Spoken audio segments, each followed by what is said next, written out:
My name is Taylor Sherman, and I'm here with Susan Partridge of Shasta Land Trust. Go ahead and say hi. Hello. So, Shasta Land Trust's ultimate goal of preserving Northern California's wildlands started way back in 1998. Since then, the trust has saved and preserved almost 24,000 cumulative acres on a total of 15 properties.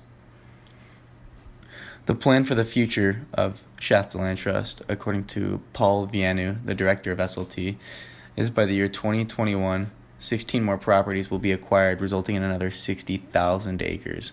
That's triple what they have now. That brings us to the question of how can such a small operation do so much? Well, that's where my guest here, Susan Partridge, comes into play. Labeled the team mom by her peers at SLT, Partridge is also the head of the operation called Wildways. Well, Wildways are interesting events hosted by volunteers showing some of Northern California's most beautiful and exclusive properties.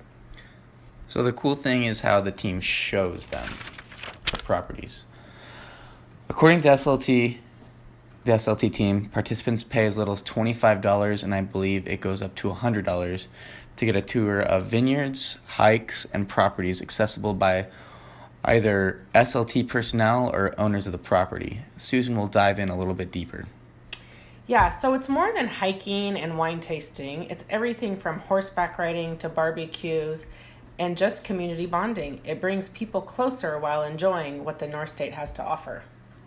So this is how SLT will be able to afford the upcoming purchases of almost triple the land.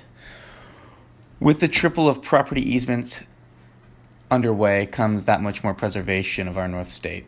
With this preservation comes the worry-free mindset for future generations, being able to enjoy the lands we grew up in, just in the way they were at the time of the purchase. To me and all other native Northern California residents, this is one of the most important things, enjoying and conserving our wildlands. Thank you, Susan, for joining. That is all for this week.